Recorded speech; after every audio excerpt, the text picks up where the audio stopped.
Good evening, Council, and welcome to our first meeting for the month of February. Welcome to staff and also to members of the public that are here this evening and those who are joining us online. Welcome. I will start by suggesting that if you do have a cell phone or electronic device, if you could please... Oh, well, wasn't that appropriate? I'll start with doing my own. That's a good example. And then ask that everybody else do the same. And let you know that we are recording everything here this evening, so that we want you to know that, both video and audio, and that we are retaining those recordings in accordance with the town's retention bylaw. And if you need more information about that bylaw, you can talk to the friendly folks in our clerk's office. Before we start with this evening's agenda, I just wanted to take a moment and welcome a new member of staff to the town of Innisfil. I'm pleased to welcome Mike Melenishin. Did I say that right? I'll let you correct me because I know I'm going to get it wrong all the time. To his very first council meeting, Mike is our new Chief Financial Officer at both the town of Innisfil and with In-Services. Mike has a significant experience in regional, national, and international organizations and has worked as the Chief Financial Officer for the last 15 years, overseeing an array of business functions, including strategic planning, finance, and accounting, IT, and strategic procurement. Mike has closely partnered with the community, chairing several economic development and industry boards, and has worked with municipal councils to encourage businesses to expand or relocate into the community. He hails from the Niagara region, and I've spoken to many of my colleagues there who have had nothing but wonderful things to say about Michael. He's a chartered professional accountant and has a Master's of Business Administration from McMaster University. So please join me in welcoming Mike to our team. Welcome. Would you like to say a few words? First, you can explain to me again how you say your last name. Mike Melenishin. That was pretty close. It's taken me several decades myself to master that name. So as an outsider, I always looked at Innisfil and I hear the stories about Innisfil and you think, what a cool place to work. And the opportunity came open. I jumped at it. And as an insider, I say the same thing. What an awesome place to work. Incredible staff, incredible council. My biggest fear is that my understanding is my predecessor had an incredible sense of humor. Go figure, an accountant with a sense of humor. That's like a lawyer charging for free, doing services for free. But that being said, I will try my best, and I appreciate your support and everyone. Last 8 days, incredible ride. Everyone's been really supportive of me, helping me fit in, and truly appreciate it. So I look forward to working with everyone, council included. Thank you very much, Mike. And I believe your predecessor had some help with a daily joke calendar, so maybe we can get you one of those. Also, I would like to send regrets tonight from Councillor Van Berkel, who's on a very well-deserved vacation, and then ask for a motion to, open forum, sorry. The open forum, there was no items on the agenda this evening, so we don't have an open forum. And then an approval of the agenda. We have 2 additional items on the agenda for this evening. So the agenda being approved with the addition of a delegation as well as a motion from, notice of motion from the Deputy Mayor. So could I have a mover and a seconder to approve the agenda as amended? And that would be Councillor Ices and Councillor Fowler. Any other agenda repair required? Seeing none, all those in favor? Opposed? That's carried. Next, I would ask any members of council, if they had a pecuniary interest or a conflict, to please disclose it at this time or whenever it becomes apparent to you.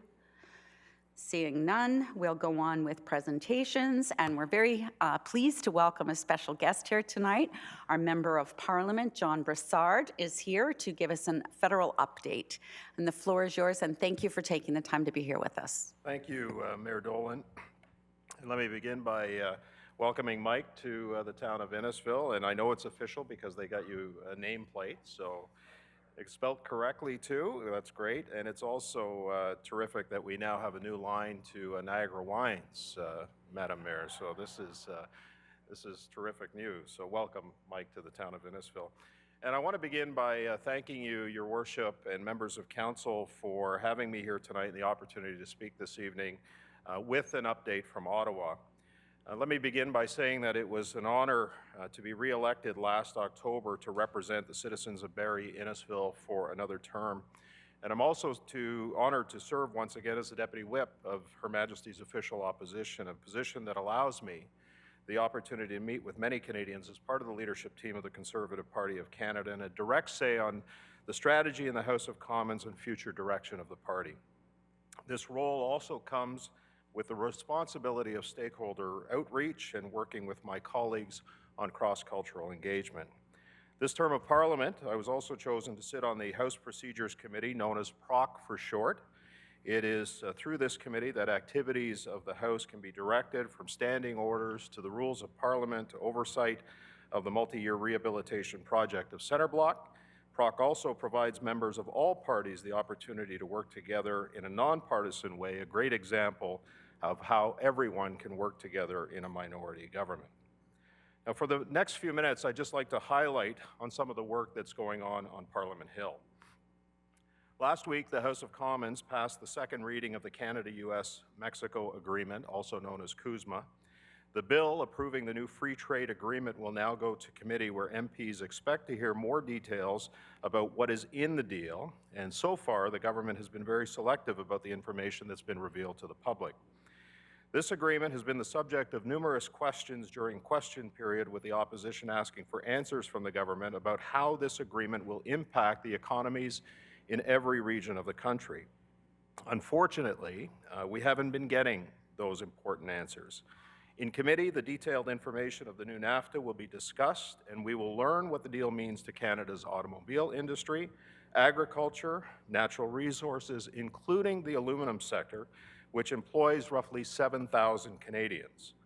Our hope, as well, is that we get more information about the sunset clause placed in the agreement, as well as the implications within one of the chapters that effectively says if Canada is to enter, just enter into any other bilateral trade negotiations with other countries, that we must notify the Americans.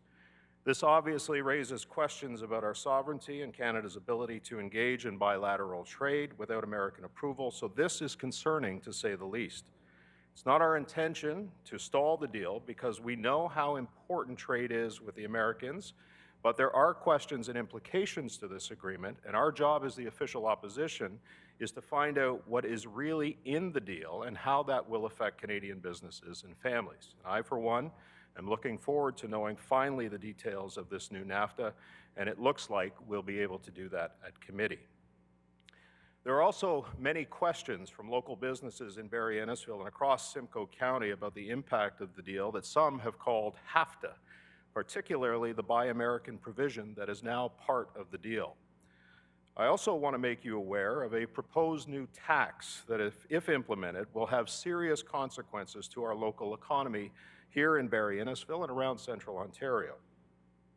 Earlier this week, I hosted a meeting with representatives from the marine industry to discuss a new 10% luxury tax that the governing party has campaigned on during the election and now appears in the finance minister's mandate letter. It was a great discussion which saw 5 MPs come together with 20 marine industry representatives, from sales to manufacturing to service, to better understand how this new tax will hurt Barrie Innisfil and central Ontario. The impact, quite frankly, would be devastating, particularly on the heels of the duties that were imposed on the sector during the recent trade war with the United States, which many in the industry are still attempting to recover from. Any idea that a luxury tax won't hurt our local economy is false. We heard from the sector on Monday that sales will slow down, and the domino effect, the cascading effect, means fewer orders for marine vehicles, slowing production, and then job losses in sales, manufacturing, repair, and maintenance of these recreational vehicles. Our local economy will suffer, as fewer visitors will travel to Simcoe County to enjoy the great waterways and outdoors amenities that drive our tourism industry. Now, the government is positioning this as a tax on the rich, yet on Monday we heard that 59% of boaters in the province of Ontario have a family income of less than $100,000, so this is hardly a tax on rich people.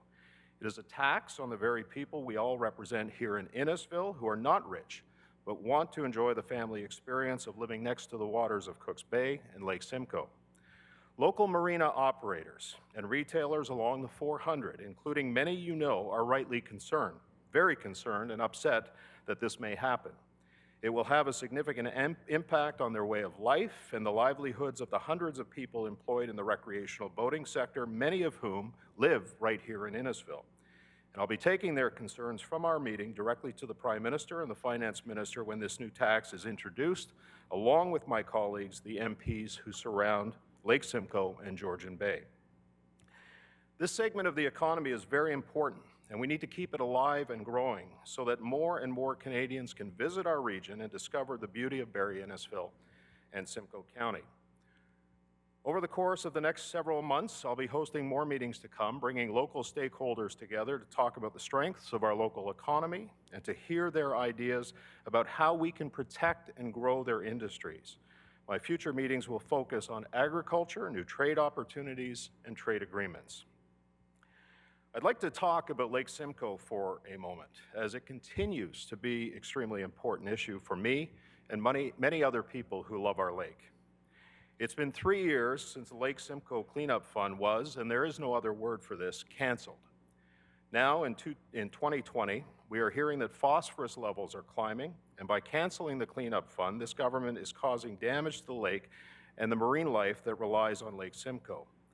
A healthy, and you all know this, a healthy Lake Simcoe and its ecosystem are vital to Barrie Innisfil in Central Ontario, and we need to keep working together to ensure that the lake stays healthy and sustainable for future generations. Over the 10 years that the Conservatives initiated the fund, the Lake Simcoe Cleanup Fund, that it was in place, we saw phosphorus levels drop. Approximately 27,000 kilograms were prevented from entering the lake. A total of $60 million was invested into Lake Simcoe and southeastern Georgian Bay cleanup funds. Local projects helped to raise awareness and educate thousands of people. More than 72,000 trees and shrubs were planted, and 20,000 meters of fencing were installed to prevent farm livestock from accessing the watercourses. When I returned to Ottawa at the start of this term, my first priority was to write a letter to the Prime Minister asking him to act on his promise to restore the Lake Simcoe Cleanup Fund as part of the 2020 budget. I received support and signatures for the letter from my Simcoe area colleagues, and I've not heard a reply from this point, but we will persist. I also believe that it's important that the governance model that existed under the previous cleanup fund needs to be replicated. The government is talking about a new governance model, one that would include the entire Great Lakes and take control completely out of the hands of local stakeholders, and I believe that this is wrong. Under the previous model, with all hands literally on deck and fully invested and having a direct say in the work that was done, projects were completed, progress was made, and there was measurable success in improving the health and sustainability of the watershed for future generations. This was, after all, the purpose of the initial 10-year commitment by the previous government. It was working, and great work was being done. Now, in the short time that I have left, I'd like to speak on the issue of infrastructure, in particular, the potential of a new way that federal governments can partner with municipalities that puts more power in the hands of local officials who know best what their needs are. First, I was very glad to see that the town of Innisfil received recently from FCM $500,000 for new technology to reduce sediment and phosphorus released into the Lake Simcoe watershed. Now some background on infrastructure.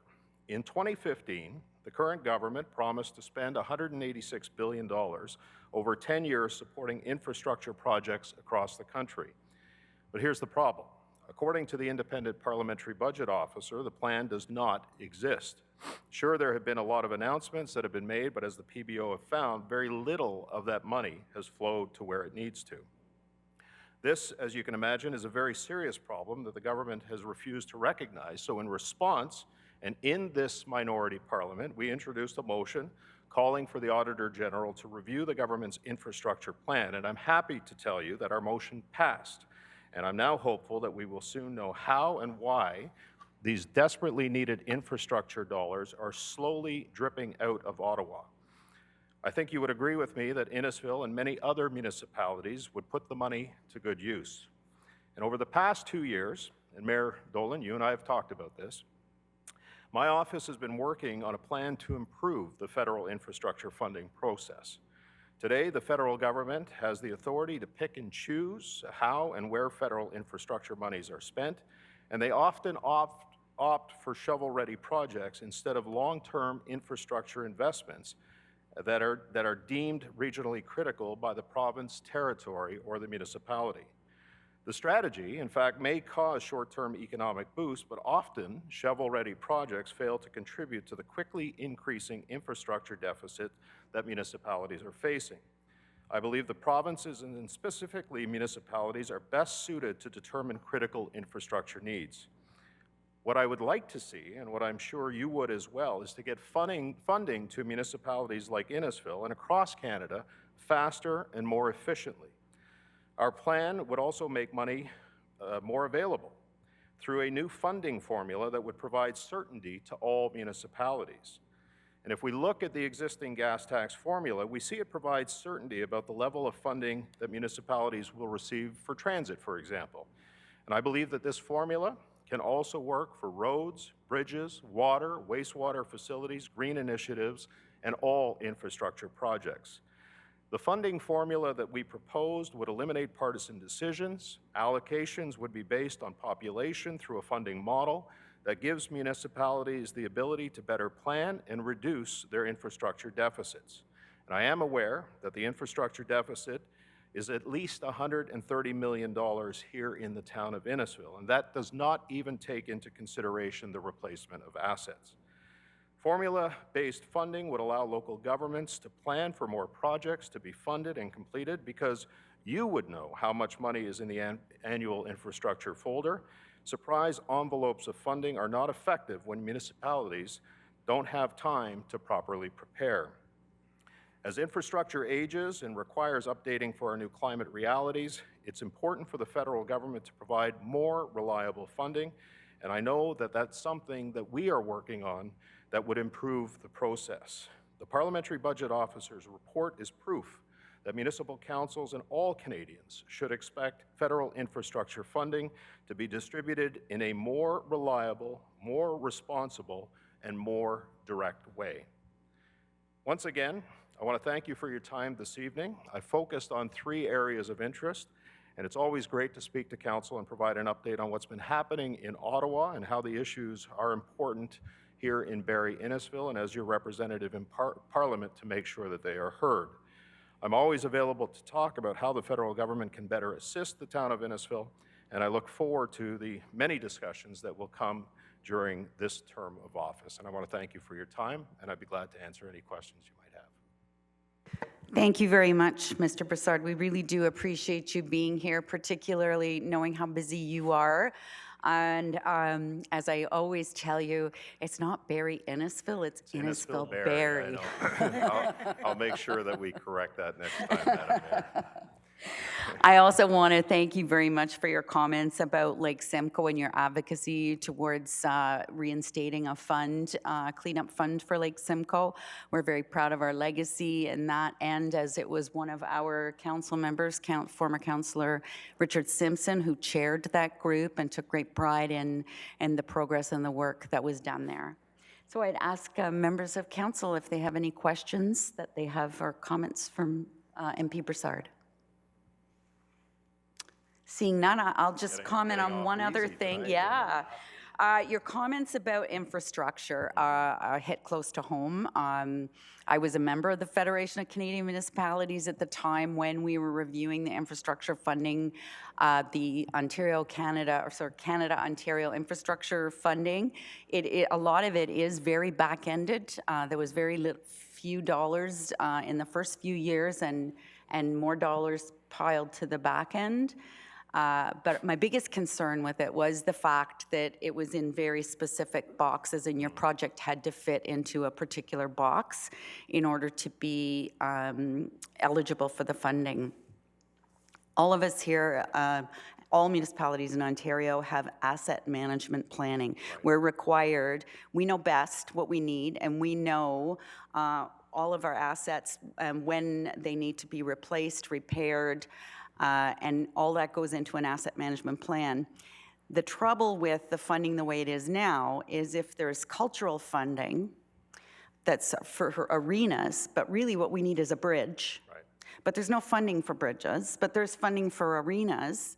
We're tempted to work against our own plan that we're told we should work to because this is the only time we can apply for funding for arenas. Right. So I applaud the idea of going the more gas tax route where we get predictable amount of money every year and we can plan for it. We can do the big projects and we can then use the dollars we get from gas tax to go against the debentures, and it's predictable and something that I think is the appropriate way, because like you said, we're where the rubber hits the road. We know what we need, as opposed to trying to cherry pick something because there happens to be some funding for that particular item. So I do appreciate that.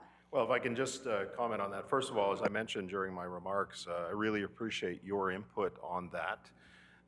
When my office has effectively been working on this since August of 2017, and we were hoping that it would be part of our platform heading into the last election, but there was still some more work to do. But it is something that we are working on, and you're quite right. As a former Barrie City Councillor myself, and as Chair of Economic Development, as Chair of Transportation, and being around when the asset management program was developed, there is really no sense of certainty when it comes to federal funding for infrastructure projects. And so the federal government has clearly become a partner, and this started long ago with infrastructure and the Build Canada Fund. So clearly we're a partner at the table. But what it comes down to, Mayor Dolan, is the fact that municipalities with their asset management programs are better positioned to make the decisions and receive direct funding, if you will, through that formula similar to what the gas tax formula gives you. So I know, for example, the town of Innisfil, through the gas tax funding, receives $1.3 million or so.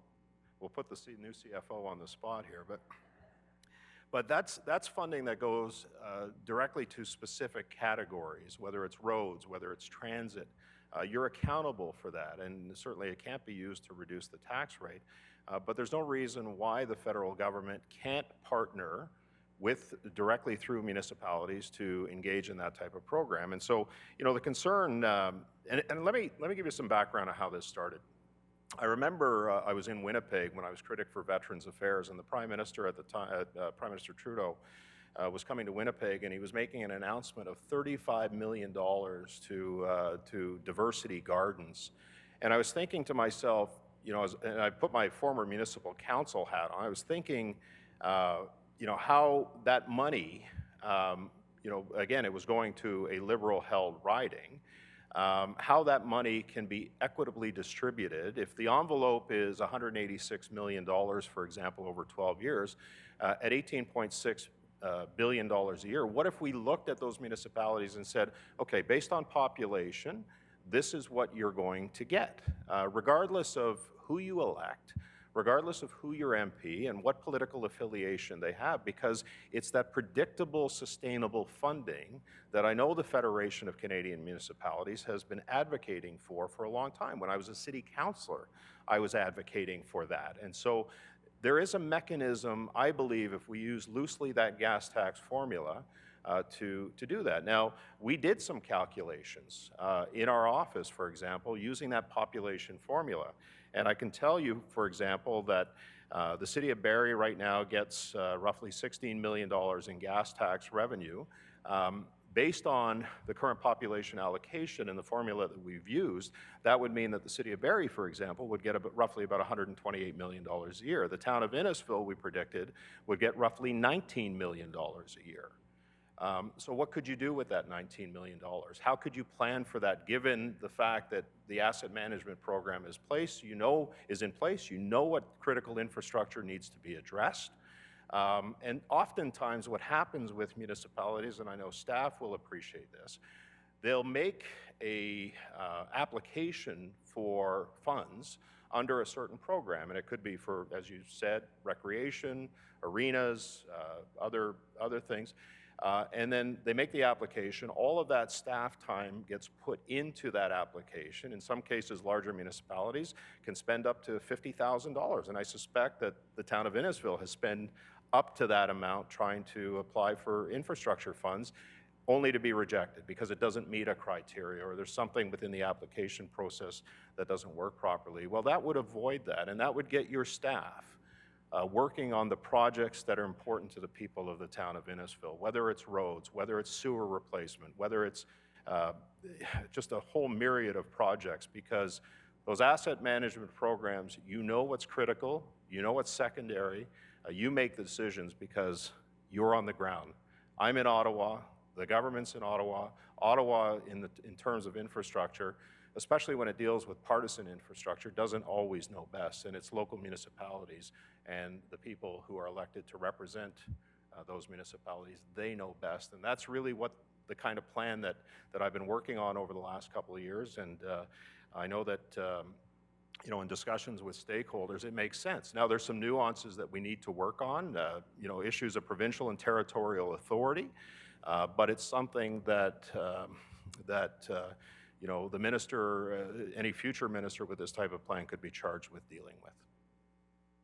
Thank you very much for your comments. We really do appreciate you coming, and we hope you'll come back and visit us from time to time to keep us abreast of the issues, the federal issues that affect municipalities. Thank you, and to all members of council, as you know, my door is always open. I believe all of you have my cell phone number, and I'd be glad to deal with any issues that come up in the future, and I know I'll see you at many events around the town as the future comes. So thank you so much.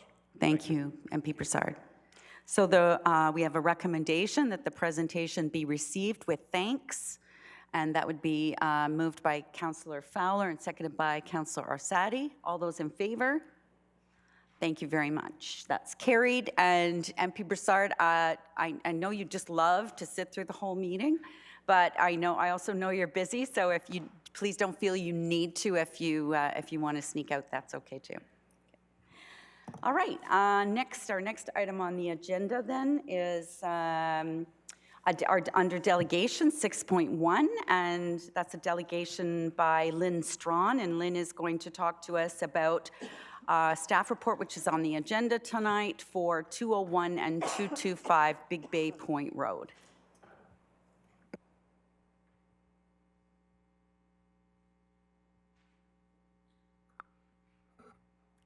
Thank you. Whenever you're ready, Ms. Strachan. Great. Thank you. Thank you, Mayor DOLLIN, Deputy Mayor Davidson, members of council. It's a pleasure to be here tonight on behalf of Next 9, representing the expansion for the Big Bay Point Golf and Country Club.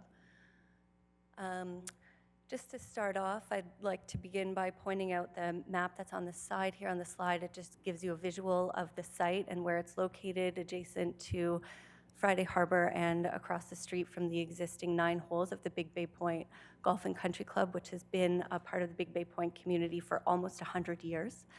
And then the West Street residents are there as well. We've consulted with the community. We had an open house, was very well attended, and we got a lot of support from local residents and made some changes to the plan based on some of their feedback. We've done the environmental impact study and worked with a golf course routing firm as well as engineers to create the layout for the course, and we believe we have a plan for sustainable environmental protection. We're committed to supporting and sustaining the natural environment. As you'll see in your staff report, our plan for a golf course on this site does not fit into the box of provincial policy, and that seems to be the main issue. What we're faced with here is provincial policy that has been designed in order to protect and maintain natural heritage features, protect woodlots, protect Lake Simcoe, and we believe in all of that. We think in this case, we don't fit inside that policy box. Sometimes the policy doesn't meet all of the municipal needs. I know in Innisfil, you're well aware of that. You've come up against this on some other projects. And in this case, We think that the provincial policy is standing in the way of the best interests for the community. What we've created here is not a standard development that's referenced in the policy. This is an expansion to an existing golf course. We are not going to have any impact on Lake Simcoe. We have a low impact design. There's a limited amount of turf grass. We don't have any net tree loss, and when I say that, what we'd like to do is work with the Conservation Authority and with the town to make sure that any trees that are cut down would be replaced through the ecological offsetting policy. We won't be installing any infrastructure here on the site. There will be minimal impact to the wetland features. We've recently redesigned the golf course route, and I'll speak to that on the next slide. But we've provided approximately 15-meter buffer around all of the wetland features that are on the site. So there's a minimal impact there. There is one area where a boardwalk would go across part of a wetland feature to move people from hole to hole. We will protect all of the wildlife habitat that's on the site. There's no loss of endangered species or species at risk through our plan. We've identified 2 butternut trees as an example. None of the features of the golf course will go anywhere near those butternut trees. And we'll actually enhance some of the bird habitats that are in the area through the design of this golf course and clearing of some of the brush. As I said, we've been working on the routing plan. Through our commitment to sustaining the environment and making sure that we're not having a negative impact on the environment, what we've done is we've relooked at the 40-acre site. 8% of this site is already open area. So what we've done since the last time you saw our plan is that we moved some of the golf course holes so that they would be in this area that's already open area and wouldn't require any tree cutting. Right now, we're looking at about 20% tree removal on the site, which I said we would be willing to compensate through the ecological offsetting policy. I think some of this will also assist in the ongoing maintenance of the site and protecting the trees that will remain there. We'll make sure that we are good stewards to the land. We have an innovative watering protocol. There won't be any irrigation on this site. We'll be using the natural features and drought-resistant grasses. Our pathways are permeable. We will be preserving all habitat. There's some bat roosting taking place on the site. All of this will be preserved. We'll be implementing dark sky lighting, so we won't have an impact on that. The routing, as I said, it's based on the site. So all of the holes are outside of that 15-meter area around the wetland features. What we're trying to do is make sure that we're protecting all of those features and ensuring that we're not having a negative impact so that we can meet those policy tests of no negative impact. We won't be constructing any buildings on the site, and we'll be preserving the existing ecology. I think when you think about a golf course and how it's written in policy, when you look at your own zoning bylaws, an example, a golf course is the golf course holes. It also includes things like amenity spaces, a clubhouse, parking lots. You can even put a swimming pool there. We're not proposing any of that. We have all of those amenities across the street at the existing course. So this is the golf course expansion, and we feel that it's really a passive recreational use that will be taking place on the site. And there is some discussion about passive recreational uses within key natural heritage features in the provincial policy. And so we'd like to look at it in that lens because that's the way that we're treating the site as we move forward. This golf course expansion will place Innisfil as a leader and an innovator in environmental sustainability and golf course management. We're designing a state-of-the-art, environmentally sustainable course here. We're going to be using tools and features that haven't been used in Canada before. We'll be looking to the Audubon Society to help us with that, as well as our team of engineers and environmental experts. And I think that falls in line with the character of the town of Innisfil. You are known in many respects for the innovative and entrepreneurial programs and policies that you put forward, and I think that this could be another feather in your cap. When we look more closely at the environmental impact, again, we're not going to have any impact on Lake Simcoe. We're committed to that. No net tree loss through the ecological offsetting policy. Once again, minimal impact on wetland features, acknowledging that being on the site may have some sort of an impact, but we are committed to making sure that is minimal and that we do all of the appropriate studies and working with the town and the Conservation Authority through site plan if we're able to have the approval from town council here tonight. Habitat preservation and of course stewardship of the site. One of the concerns that the owners of the property have is just the passive degradation that's happening on the site right now. If you walk through this site, you'll see trails for motorized vehicles, lots of footpaths, places where fires have been lit, people are camping, loitering, garbage dumping and debris. Through the redevelopment of this land and allowing for the golf course use, you're going to have a nice passive use of the golf course that will maintain the site for years to come, protecting those features that we so much want to protect. When I spoke about policy, I think that if you look at your own policies, and staff have pointed some of this out in the staff report, that there are ways in which this golf course kind of does check the boxes on your own strategic plan policies, as well as your heritage policy and your cultural plan that were just passed in December. Innisfil is known and strives to have that urban density and keep the rural atmosphere. And I think that does just that for the Big Bay Point community. This property the property across the street, Big Bay Point Golf and Country Club, has been part of the community for almost 100 years. It's part of the cultural heritage and the fabric of the community. To keep that course sustainable, they require those additional 9 holes to move forward. And they're going to do so in an environmentally sustainable way.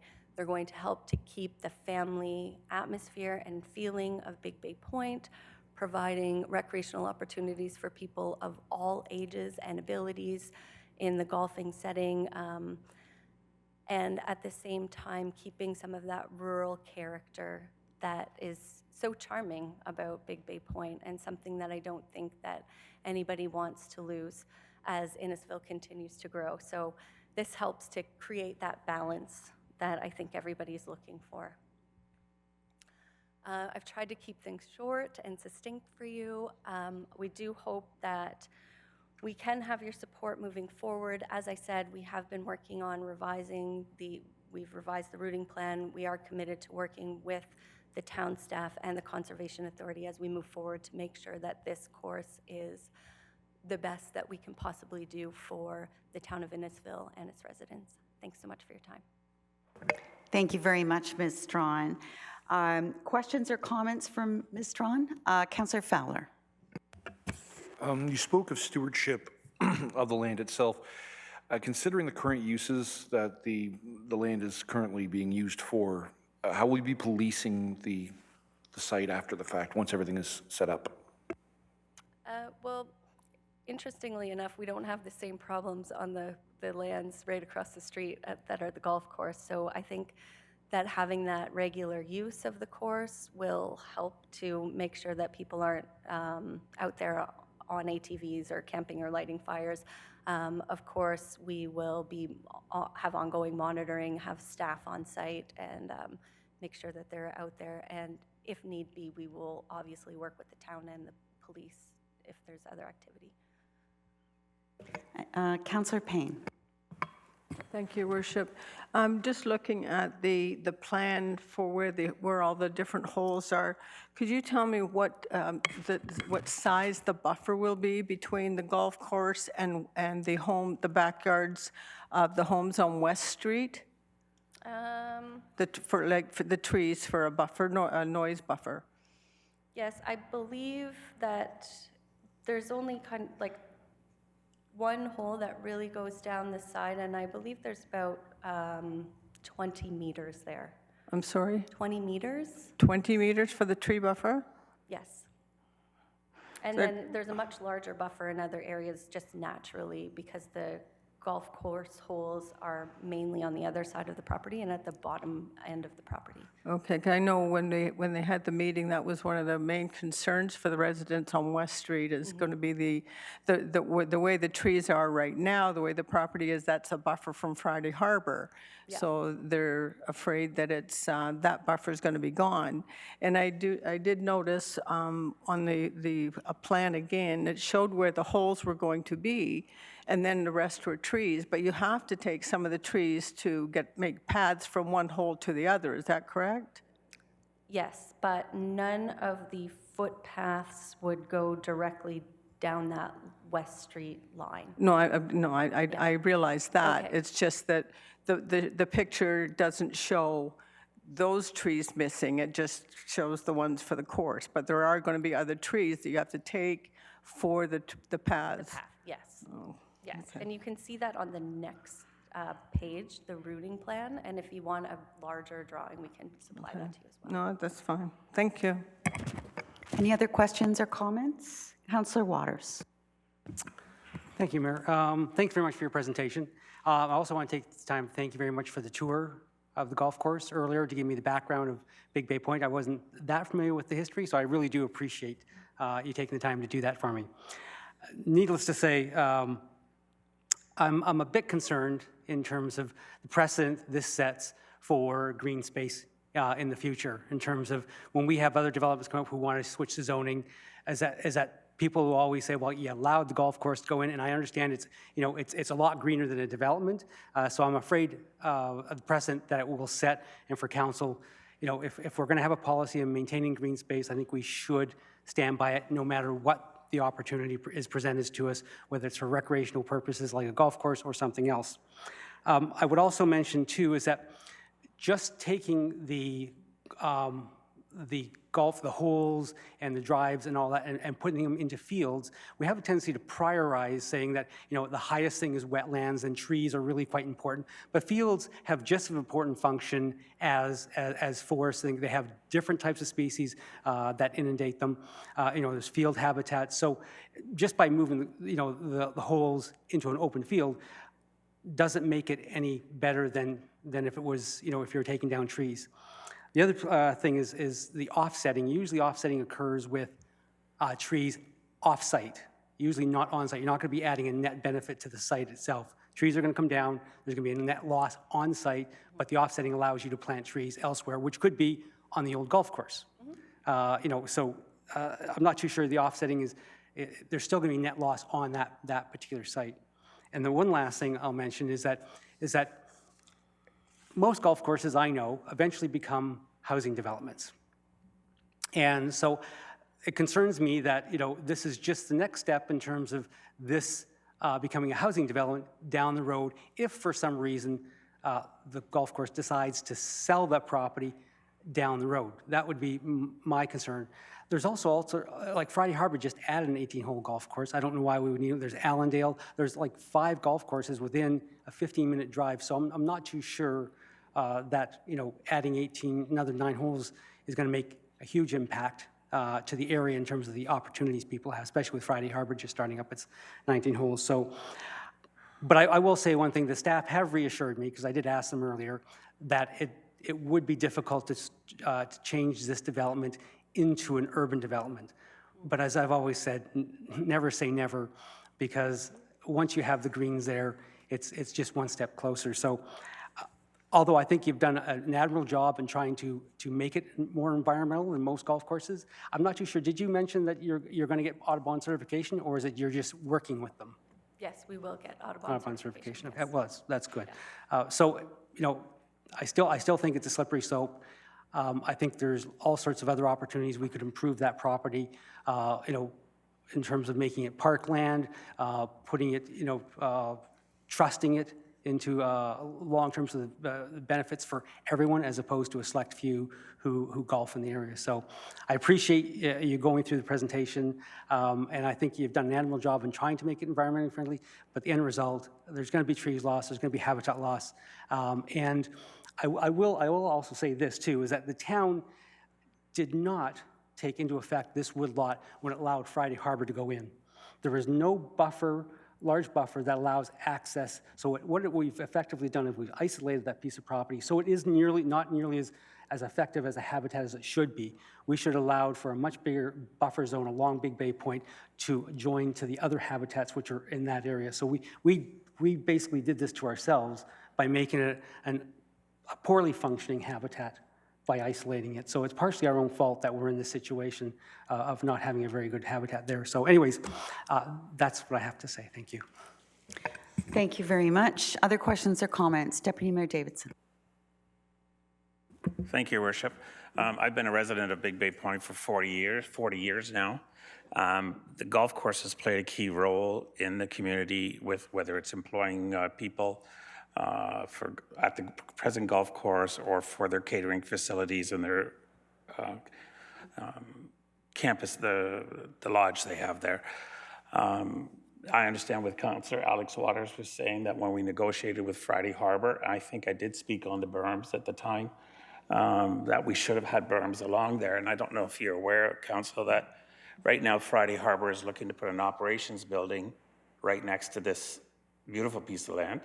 They're also considering a 4-story garage right next to this location as well. So you've got this piece of land sitting in the middle that some residents are destroying it with the ATVs, the bad habitat, the wetlands are being destroyed. A lot of the neighbors in the particular area use it as a dumping site. When you walk back there, you go behind the fences and it's a dumping site for everything they've got. I think I saw a couch in there actually. So, and we know they're having overnight parties back in there as well, some of the local kids. So I think we'll wait till we get to committee of the whole if we pull this, and then we can discuss it some more, some of the advantages of protecting this area and protecting the community of Big Bay Point from being an infill 30 or 40 years from now. So we'll pull it there, but that's just my point. As a member of the community, I'd like to see it continue as a sort of a center point on Big Bay Point. And Friday Harbor is on board with this golf course. They've been in talks, and Friday Harbor is totally supportive of it. And I can explain that in a little bit more detail later, okay? Thank you. Councillor Sadi. Thank you very much for your presentation. And it's an updated one, diagrams from what we've seen before in the previous presentation. Just a question that I have, in our report, it states that the subject lands contain 9 wetlands. No golf course green area development is intended to occur within the wetlands. However, the golf course pathways are proposed to cross 2 of them. Could you explain how you would handle the crossing of the 2 wetlands environmentally? If you give me a little bit of understanding how you would achieve that. So we'll cross at the narrowest points of the wetland feature, and we would use a boardwalk, similar to some of the, I'm trying to think, like the Conservation Authority, spaces that you may have been to before where they have walking trails through the conservation area and then they put up the boardwalk. We'd use a similar feature, so it would be a wooden boardwalk. And just a follow-up to that, I know somewhere in the report it had something about endangered species. I think it was some kind of fish something. I don't remember what the exact one was. But so if that's in part of the wetland where the you have the boardwalk and that going over, there would obviously be some, I would presume there would be some tunneling structures to allow that. Yes, so none of those boardwalk features or crossings are anywhere near the crayfish stacks that were found. Those are left completely separate. They won't be impacted at all. Any other questions or comments? Councillor Ices. Thank you, Your Worship. I did have some more comments with regard to the motion, so I'm assuming that in the committee of the whole we'll have more opportunity if this item gets pulled. Yes, so right now, this is just a recommendation to receive the delegation, and then we will get to item C, whatever item it was. C1, and you know, have some discussion at that point. Is that okay? Okay, yeah, I'll save my comments for that time. Thank you, Councillor. I had a couple, and it's more procedural. So you were here, I believe it was in December, 11th, December 11th. to ask for deferral. And the report that we have in our council meeting tonight, staff are saying that they reached out on January the 14th, but at that point, you were unable to supply information to staff. So I want to know, how long has staff had this? Because this is the first time we're seeing this rendition, and we have no staff comments from this rendition.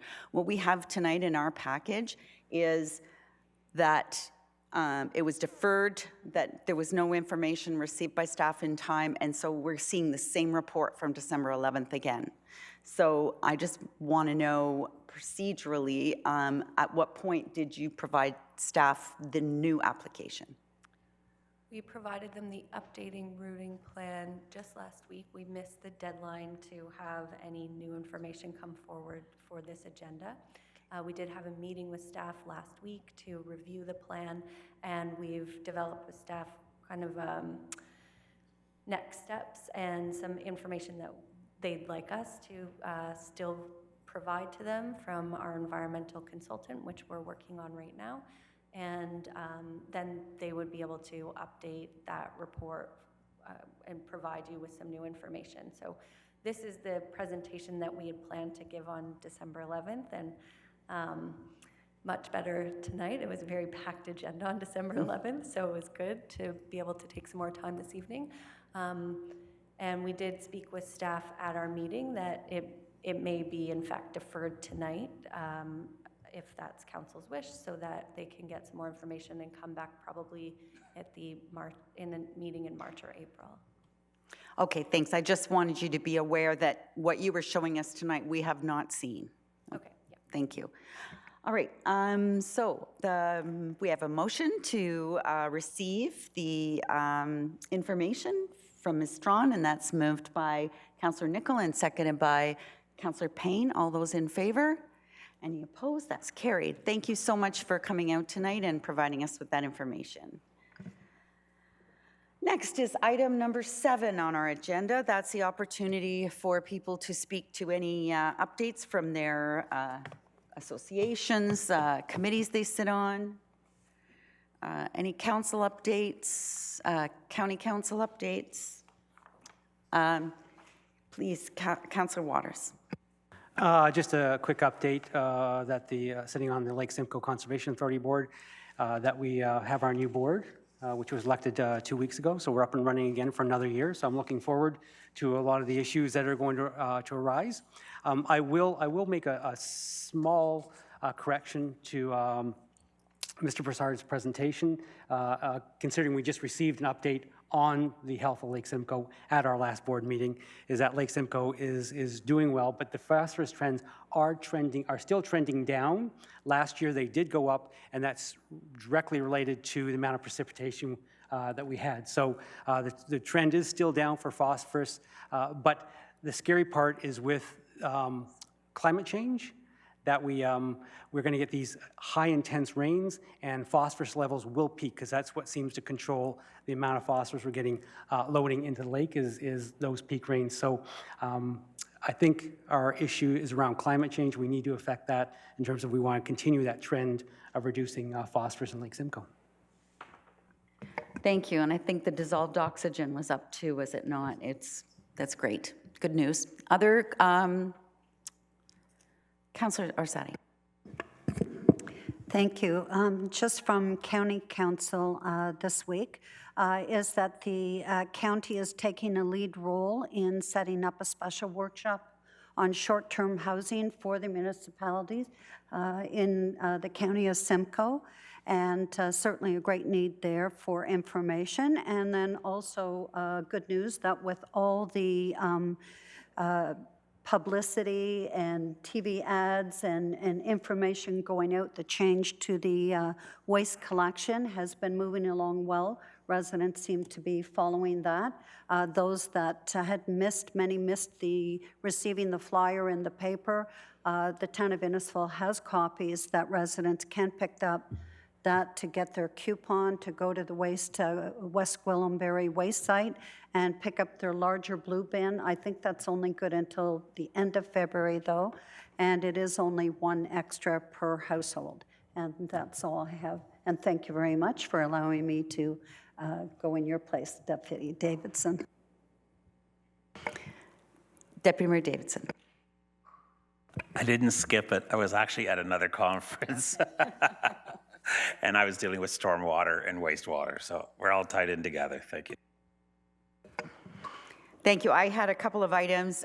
So the workshop that Councillor Orsatti was talking about, I know is something of interest to members of this council because it's going to deal with all short-term accommodation, Airbnb, et cetera.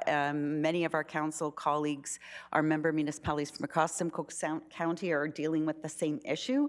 And so the county has taken the lead on putting this workshop on so we can talk about what our mutual issues are and see if we can come up with some solutions to that. So, and I believe Councillor Orsatti has volunteered to go on our behalf to that. All of the other county updates are in your package under item G4. I will talk a little bit about AMO. I had an AMO board meeting. And I'm pleased to tell you that AMO has a new youth fellowship program where we mentor 3 fellows who come into the program and work with us now till August. And I've had the distinct pleasure of being partnered with a young lady, Elemi Levenou from Belleville, who will be, well, I'm supposed to be mentoring her, but I can tell you it's the other way around. She's quite brilliant, and there will be the opportunity for her to come and shadow for a couple of days in Innisfil, so you'll be meeting her at one of our council meetings, and I look forward to introducing you to her. And she will be the next Prime Minister, I can guarantee you that. Also, Caledon, or actually more specifically Peel Region, is doing a lot of work on human sex trafficking, and they came and did a presentation at the AMO conference, and it was really quite astounding. I was quite shocked at some of the statistics, and I'd be happy to share the presentation with any members of council. I hate to load up your inbox, but anybody who is specifically interested, I will definitely share it with you. And finally, through the small urban group of AMO, the group met in Brant County last Friday to look at the venue for the conference in the spring. So if any of you have any room left in your conference spending and you decide, I think it's going to be a really good program. It's titled Springtime in Paris, Ontario. So, but you're more than welcome to, and it'll be, the program will be up shortly on the website. So I just wanted to share that with you. And that is all I had. So if there's any other updates, seeing none, we'll move on to item 7.1, which is regarding the advisory, what am I thinking of? Accessibility Advisory Committee. And this is approval for Councillor Payne to attend on behalf of, as chair of that committee, to attend a symposium in Toronto on February 27th. And I'd be looking for a mover and a seconder, Councillor Orsatti and Deputy Mayor Davidson. All those in favor?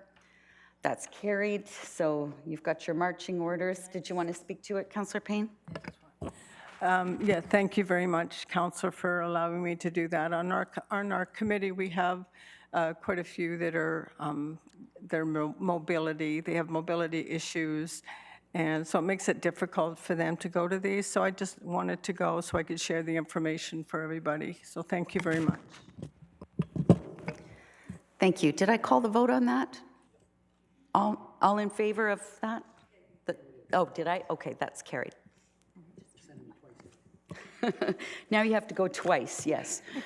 All right, so next we move into the consent list. So again, we'll go through this list of items that are on the agenda. If it's pulled, we'll take it to committee of the whole for further discussion. If it's not pulled, then it'll be considered adopted at the end of the meeting. So A1 was the special council meeting of January 15th. A2, the regular council meeting minutes of January 15th. B1, the 2 Innisfil Beach Park Ad Hoc Committee meetings. B2, the Innisfil Heritage Advisory Committee, January the 9th. B3, the Innisfil Accessibility Advisory Committee meeting. Next is staff reports. C1 is the staff report for next 9. Deputy Mayor Davidson. I'll pull it, thank you.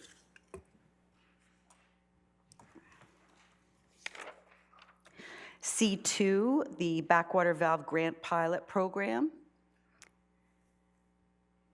Councillor Fowler's pulling that. C3, the Trans-Canada Trail Bridges. I just had a couple of comments on that, if I could. I've got a bit of history with that. I sat for years as a volunteer on that committee. And I do believe that, I was speaking to the former treasurer, there is a small amount of money still in that committee's from fundraising, very small amount. I'm talking, you know, probably 2 zeros, not 3 zeros. But I think we might be able to just dissolve that bank account now and perhaps pass it over equally between ESSA and Innisfil, who are the 2 volunteer areas that donated to that. And also to let you know that many of those bridges on that rail line were, in fact, the first time that they were rehabilitated were done by cadets from the Canadian base Borden. So that was a different time and a different day, but I'd be happy to chat with you further on much of the work that went into getting that piece of rail line dedicated as part of the Trans-Canada Trail. Next is item C4, the Innisfil Accelerates DMZ. Councillor Sadi. Next is item C5, the correction to the speed bylaw. C6, the statutory holidays for 2020. Again, I had one question, if I could, Ms. Collins, just about the fact that the municipality now is much more multicultural than we were a few years ago, and how do we observe different holidays for people of different cultures? Thank you, Your Worship. Mayor Dolan. So today, with our current policy, we do take into consideration that it's not a Christmas closure, but a holiday closure. And the benefits of that do apply to all employees, meaning regardless to what holiday they're celebrating. It's a time that they have off to spend with their families.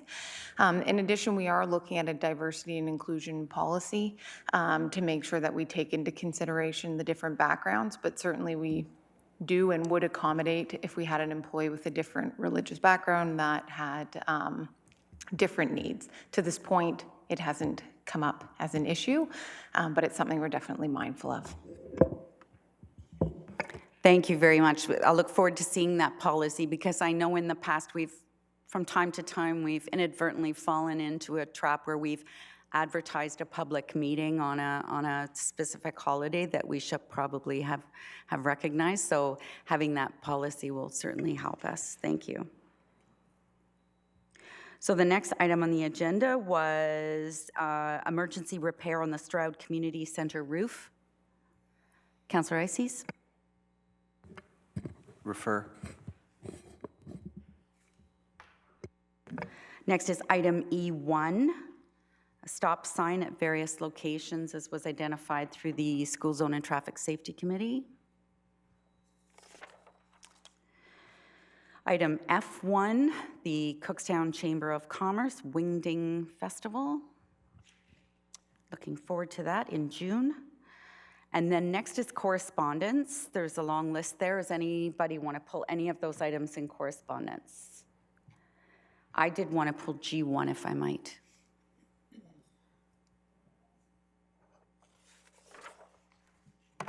All right. Next is item 8. And we'll look to the clerk's office to include all of the items that we pulled.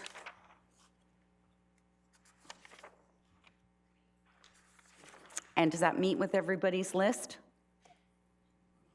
Could I have a mover and a seconder then, please? Councillor Nicol, Councillor Ices, all those in favor? That's carried.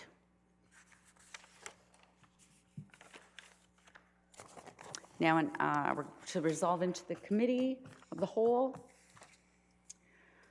Moved by Deputy Mayor Davidson, seconded by Councillor Payne. All those in favor? That's carried. And we go to item C1, and that was moved or pulled by Deputy Mayor Davidson. Thank you, Your Worship. At this point, I'd like to let council ask for any questions or comments, if it's possible. You're going to need a seconder. No, seconder, I have Kenneth Fowler. Okay, thank you. So I would like to let council have any questions you'd like to put forward now, if possible. I think listening to you so far tonight, since Mayor Dolan did say we just received this, I'm looking to defer it. My only question, I need the experience of Mayor Dolan. At County Council, we referred it till the end of March 30th, I understand. If we defer it here into March or even into April, I'm going to have to refer it again at County Council. What's your experience on that? Deputy Mayor, I really don't know. I guess that you'd have to request it at the county, and if they voted in favor, they would. If not, then it would depend on. My sense is that it would depend whether or not they've received the information that we have. I'm going to ask Mr. Pierce if he would help with this. Or, I'm sorry, Ms. Nordstrom, sorry. Yeah, through your worship, we haven't actually received anything physical or digital to send out to the county or the LSRCA or any of the internal departments. So as soon as we do receive that material, we would be circulating it immediately for any revised comments they may have. Okay. So I'm not worried about the county. I think I can take care of that. That's no problem. So I'll let council make some opinions, and then I'll make that decision. Thank you. So I just want to be clear, though, what you've moved and seconded right now is that it be refuse the application.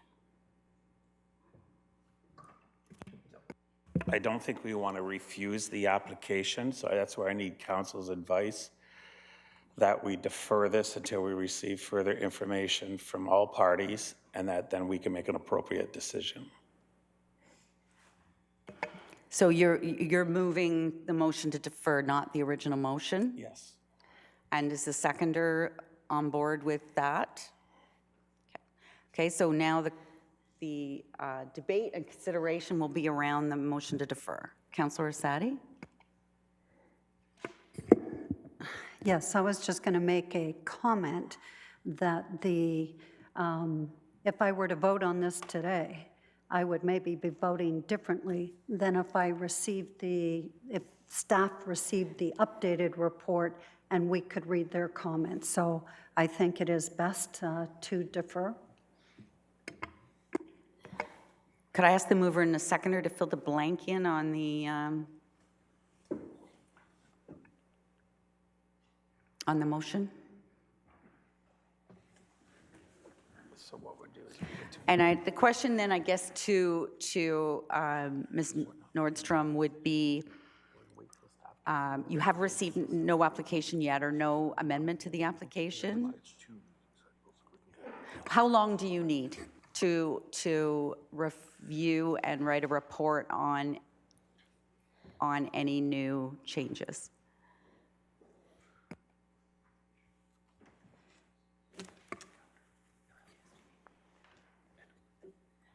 So through you, Mayor Dolan, if we receive the materials next week, as discussed with Lynn today, if we receive those materials next week, we would hope to be able to come back at the end of March or early April.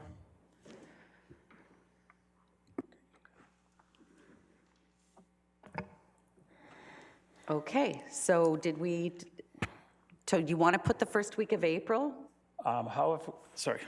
Thank you, Your Worship. Why, if I'm going to refer it later at the county council, so I'm at the end of March already, I've put it to, so I'm going to say to the end of April, which gives me time at the county to refer it later and gives you ample time to go over everything without a rush. Would that be okay, April 29th? Okay.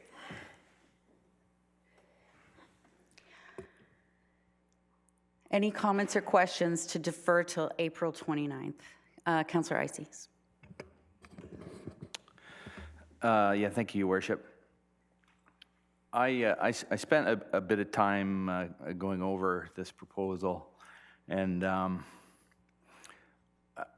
guess my question is, like, how much the applicant has been asked to provide considerable environmental information, and staff has rejected it based on, I think, largely the Lake Simcoe Protection Plan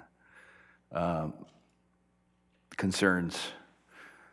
So if we're just deferring it again, and one more report is going to come across, like, can we have an indication if that's going to change staff's view of it? Because I guess, to be fair to the applicant, you know, they came in December, we deferred them to now.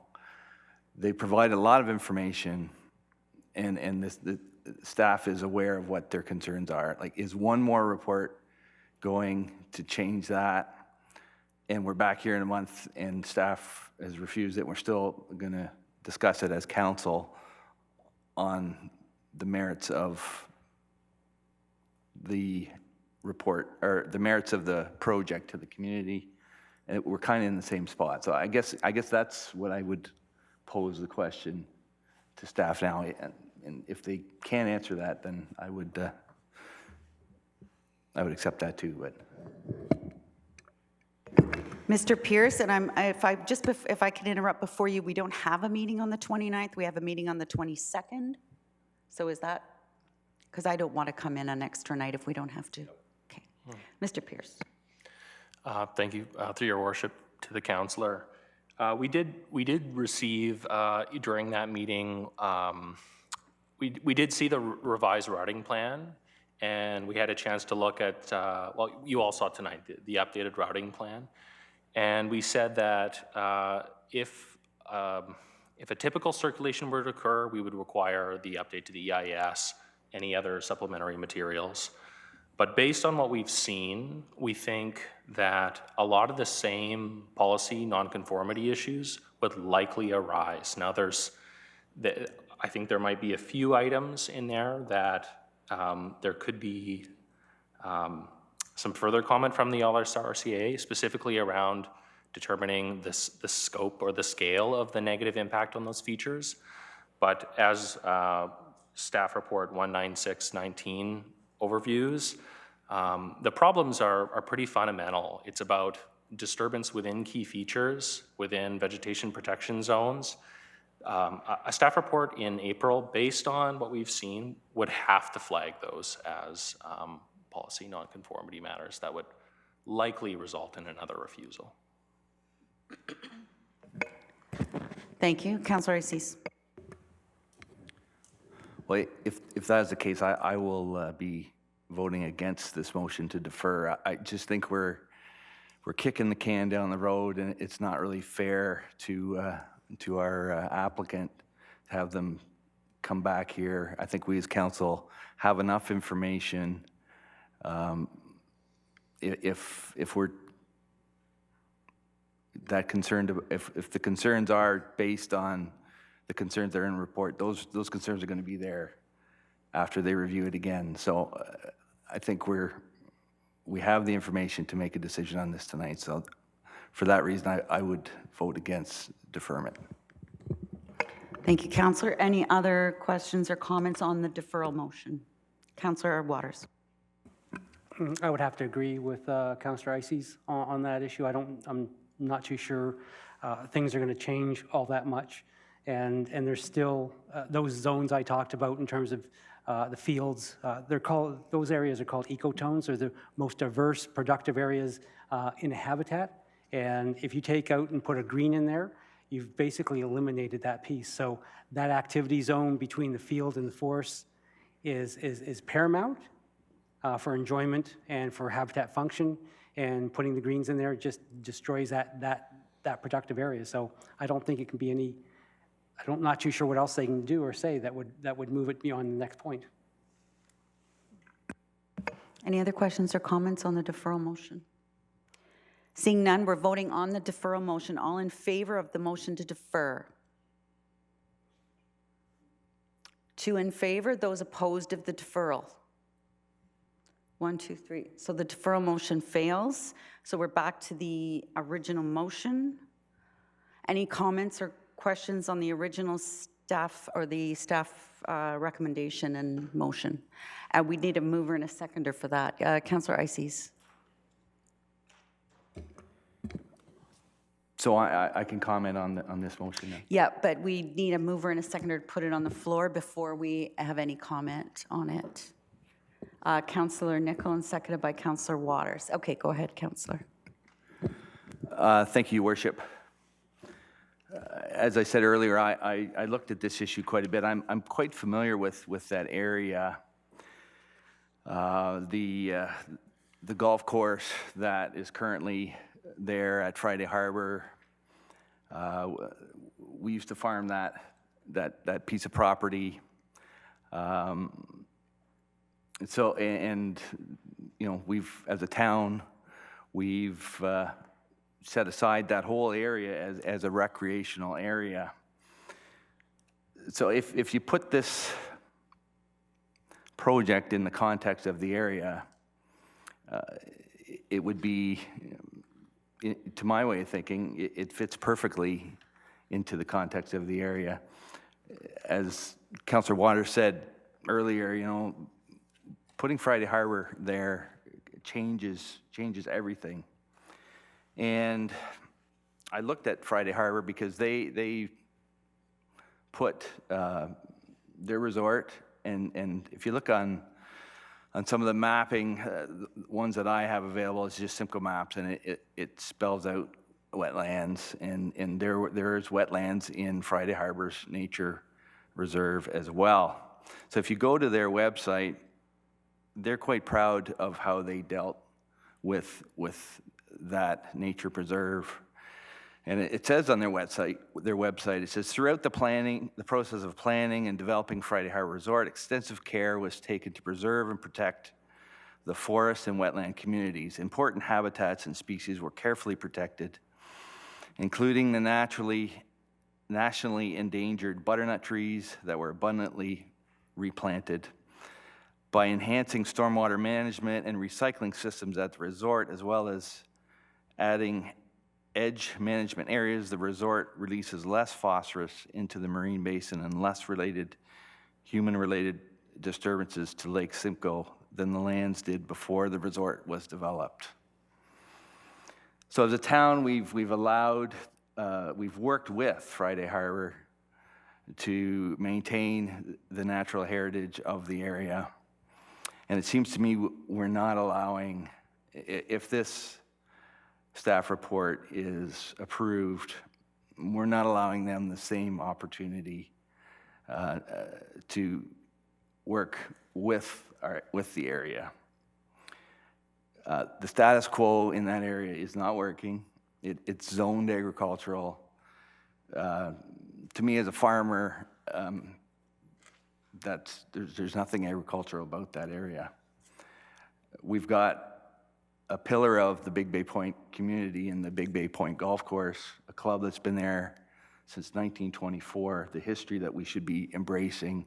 And for them to continue, I feel they need these 9 holes. So let them work with the environment instead of the status quo, which we've heard does not work. That natural small area, as we've heard, it's not being preserved. If we're that serious about preserving it, the town should look to purchase it as green space, and my vote would be to let them work with town staff and make this an example of Innisfil innovation in an environmental sense as they're proposing. So those are the comments I have on this. Thank you. Thank you. Deputy Mayor Davidson. Thank you, Your Worship. I concur with what the Councillor Ice is saying. The economic viability of the golf course really depends on this expansion. It will do a better job than what is being done now to protect any endangered species or wetlands that are there. The course also can be altered. The course can be changed at site plan when staff are working with towards site plan. They can change it there if that's necessary. They can respect the ecology of the area. That can be enhanced as well when we're working with that. And they'll work with the Conservation Authority on that. Innisfil does pride itself very much on working with the community and keeping each community distinct in its own way. And I think we really need to keep this part of Big Bay Point alive. We have the modernization of Friday Harbor. We've accepted it, but at the same time, we still want to keep our little golf course or smaller golf course.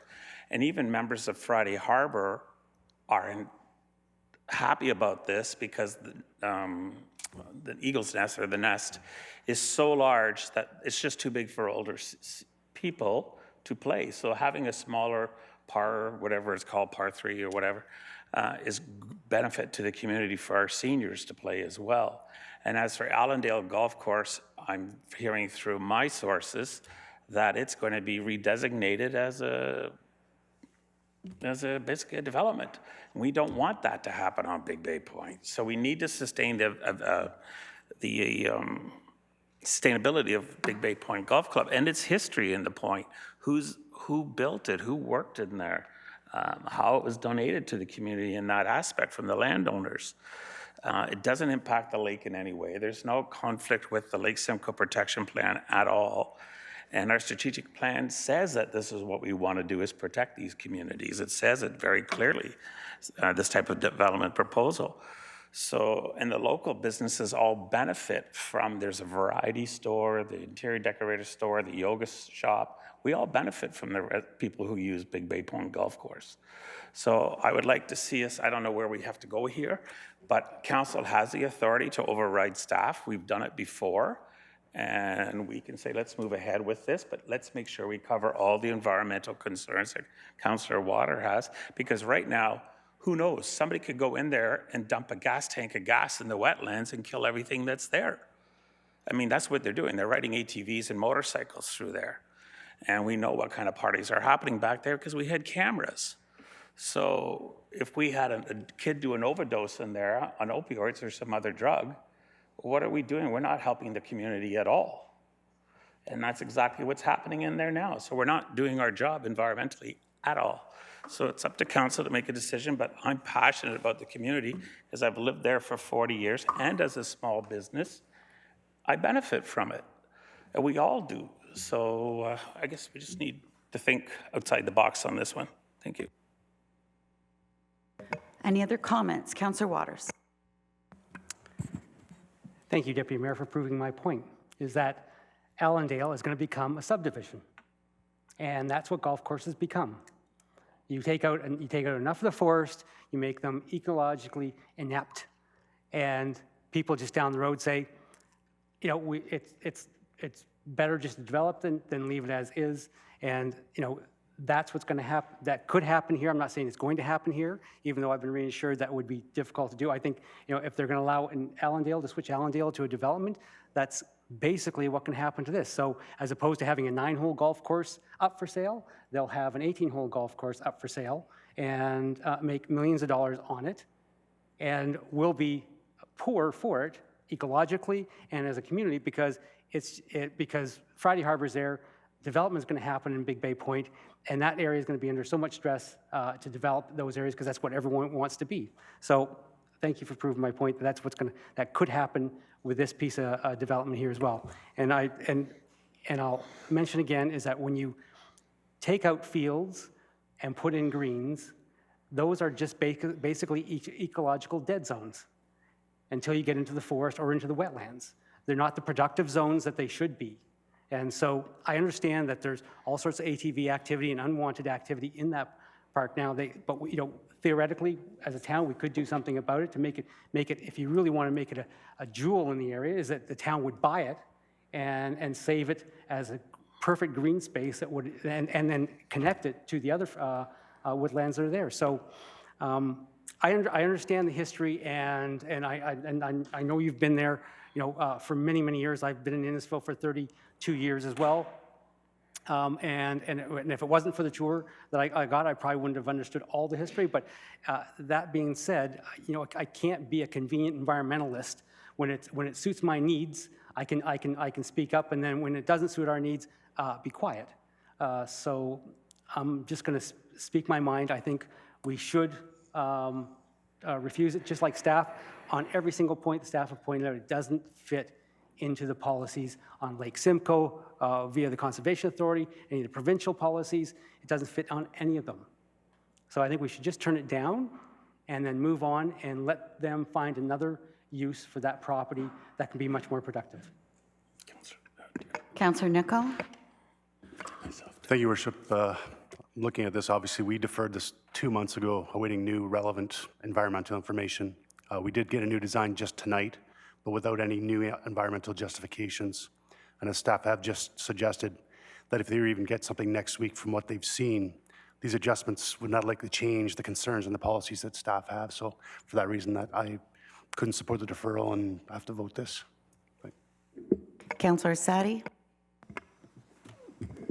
Thank you. I have, some of the same feelings as Councillor Waters when you talk about golf courses changing to development, because if you look at my ward exactly, there was a golf course on Innisfil Beach Road, which has now populated my ward to 7,900 homes or people. That is now along Webster and IBR, and that was a golf course that everybody drove by and enjoyed it, and so there was a lot in that.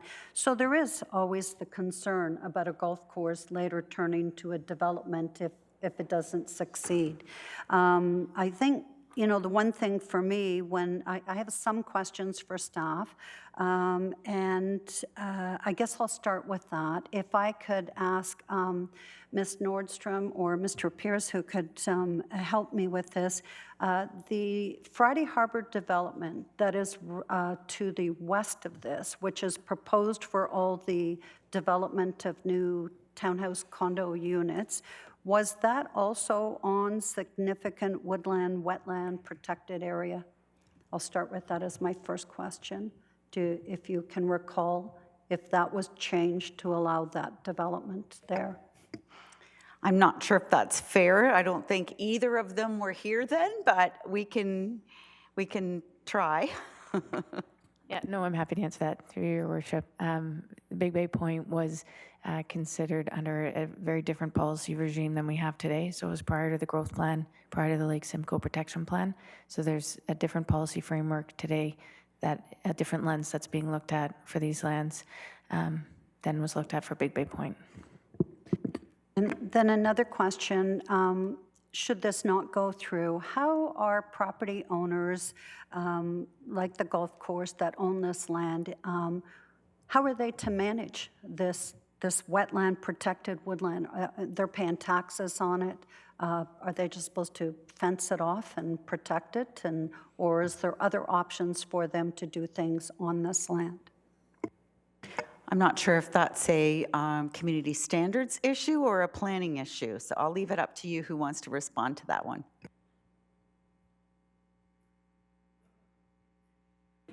Through your worship, yeah, so we'd be happy again to meet with the applicants and discuss other potential opportunities. We have had some discussions with them about that there are opportunities for passive recreational trails through the lands. In terms of enforcement, we would get our other team involved from community standards, but we can explore different out-of-the-box options for what can be done with those lands. But with the proposal that's in front of us, it simply doesn't comply with the policies of today. Councillor Sadi. And then just the final comment. I mean, for myself, when I read this document and everything else, I think that the golf course that they have is wonderful and the proposed look great, but I think it's about environmental, and as Councillor Waters says, we have to decide as councillors whether if we're looking at protecting significant areas, and then is it by choice on each application? Another person comes in, they have a piece of property that has the same, we'd like to put a building on it. We allowed the golf course, so we're going to be selective. So I think there needs to be a consistent message, and for me, my consistent message will be about the environment and protecting the woodland. Thank you. Deputy Mayor Davidson. Thank you, Your Worship. Kick of the can. Alex Waters, Councillor Waters, this is a little bit different than other golf courses. This golf course is privately owned. It's not owned by a corporation. And I think at one point there was 376 members who would have to vote to sell it. It's like the church camp that exists on Big Bay Point. Every member of the church camp would have to vote on the church camp to sell it. So that would not be happening on Big Bay Point. I can guarantee you that it's not a corporation selling it like that happened in Alcona. It's members own the golf course. They would all have a vote on it. So that eliminates that fear of it being sold down the road, because when Friday Harbor was being proposed, and I remember it well, there was concern that Friday Harbor was after the Big Bay Point golf course as well, to expand that as well into there, and that got shot down because the members would not sell it at all. Also, 10 years ago, this would have been approved by the government. It's a policy that's just been put in place like a brush of a broom, which we did with Tollendale with the seniors. It said it was agriculture when in no way it was agriculture at all. It said it was EA. It wasn't EA at all. So the provincial policy is definitely outdated, and I understand it's being reviewed right at this moment. It hasn't been looked at in a long time. And actually, when I was first councillor on this council, so back 12 years ago, there was an opportunity to buy that acreage for $99,000, and council wasn't interested in buying it for $99,000. And I was, at that time, I tried lobbying for what we called land banking, and I got laughed at by council because they had no vision in land banking. So we did have an opportunity. Now we wouldn't have the money. That would be in the millions of dollars. I think Big Bay Point's close to $2 million an acre because of Friday Harbor. If you took an acre of Friday Harbor and priced it out, that's what this golf course, we have no money to buy that, trust me. So that idea is shot down. The membership of it, all agreeing, is shot down. It won't be an infill project later on. I see Lake Simcoe becoming an infill project in the future. If we don't do something about it, we might as well just pave it over.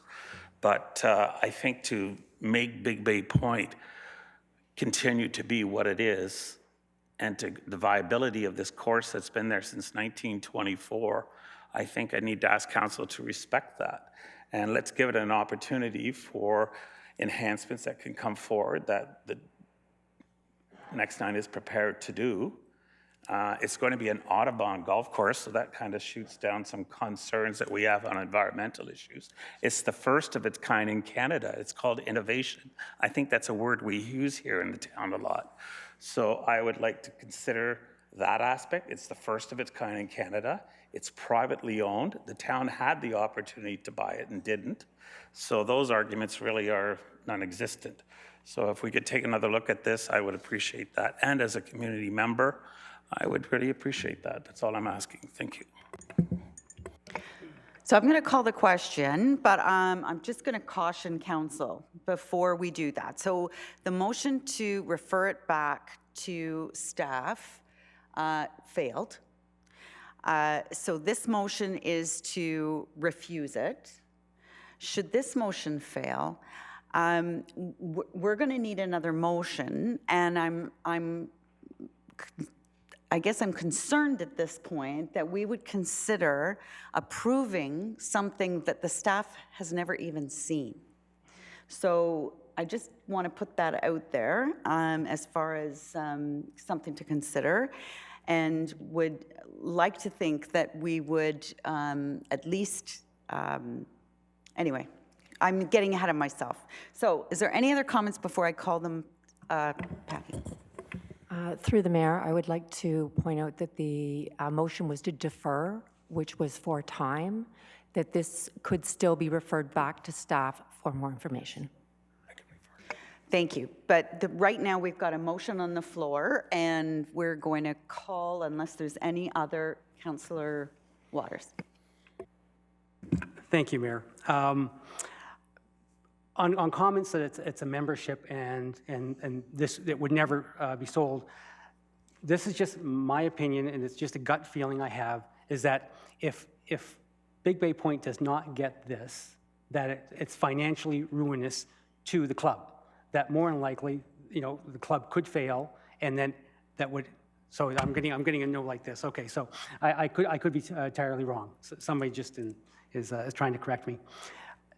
That members can vote to sell it. So if I was a member and the club was losing money, why would I not agree at some point to sell it? If it was losing money. You know what, Councillor Waters, I'm going to stop you there because we're getting a little bit into the weeds here. Sure. We've got a staff report in front of us.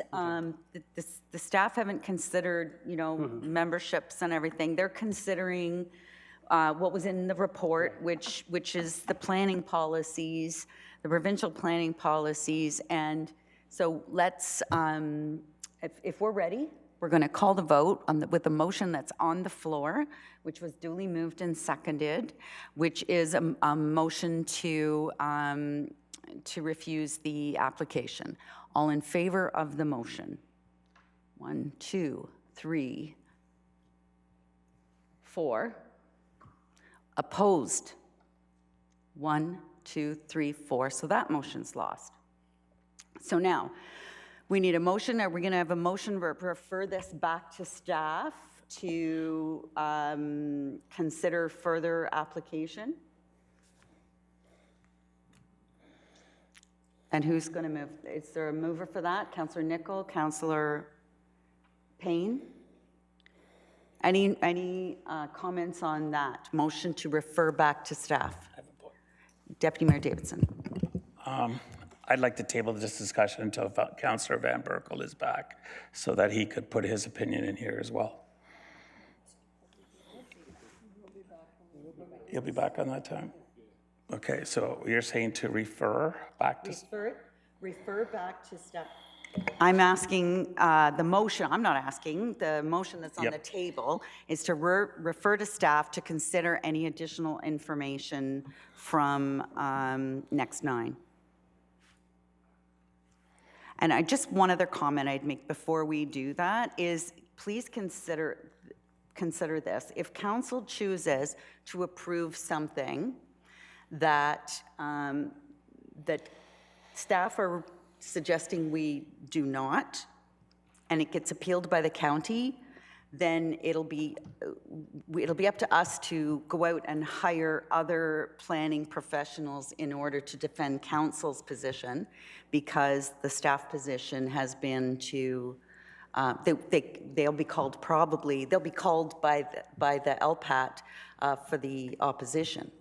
So just something to consider. So the motion's on the table. Do we want a timeline on that so this doesn't last forever? Do we want to say April 22nd again?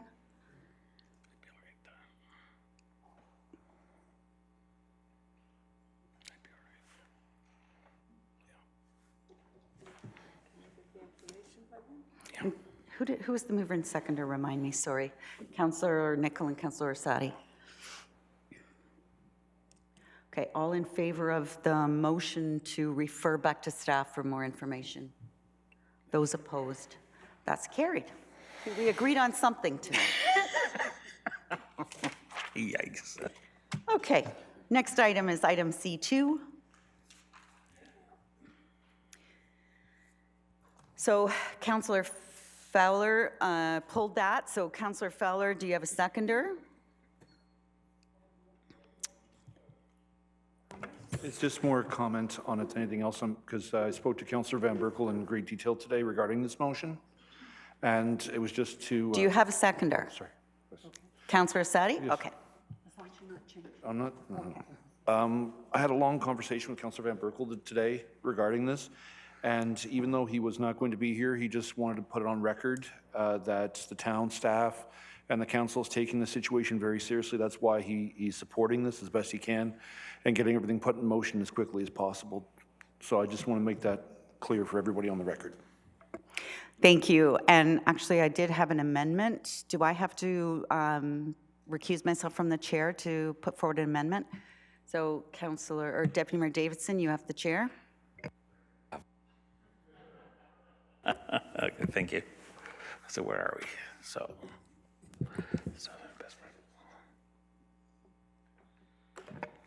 Thank you, Deputy Mayor. I'd be looking for a seconder for my a motion to amend, and that would be Councillor Nicol.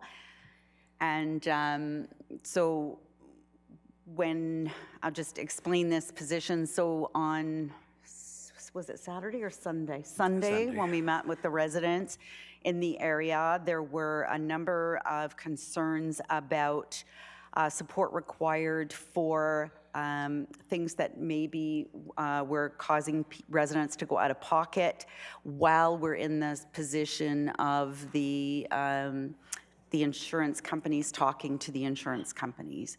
So this is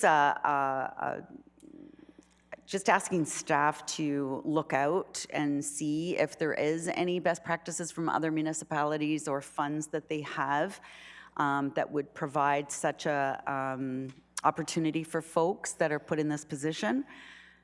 I think it is a bit of a slippery slope. I mean, in this case, there was about a dozen homes, but you know, a year from now, it could be 1,000 homes. So keeping that all into perspective, but at the same time, I would like to know if there's other municipalities who have something like this in there as an opportunity for the residents. And so this motion to amend is asking town staff to consider that. Councillor Ices. Thank you, Deputy Davidson. I would like to maybe ask, is the intent, the way I read that, it says financial support following a devastating event apart from litigation. So would we understand that this policy could apply to the residents that just went through this event as well? Or are we just talking about moving forward for events in the future? That's my question regarding the amendment. Councillor Dolan. Thank you, Deputy Mayor. I think that I leave that open-ended and see what staff came back with. It's simply, we heard a lot about things like I had to stay a night in a hotel. I had to, things that perhaps their insurance weren't covering. So the idea was just to leave it open-ended and ask staff to research what it is that could be available out there. You know, we learned a lot from the residents through this event, what they would have liked to have seen going forward as far as communications were concerned, and this was one item that they brought up. So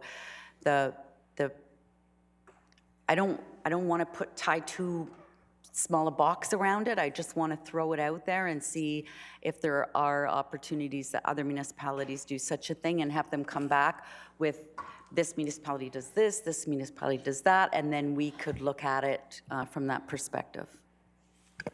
Anyone else have comments? Councillor Ices. So I guess trying to understand those comments, so you're saying it could, like we're looking to develop a policy, but would that policy apply to these residents who just went through this, or are we looking to staff to comment on that? Mayor Dolan. Thank you. I think that would be up to us. I know with the backflow prevention that is before this motion to amend, it does talk about retroactivity to anyone since January 11th who has installed a backflow preventer. So I think that that would be our decision at the time when it comes back.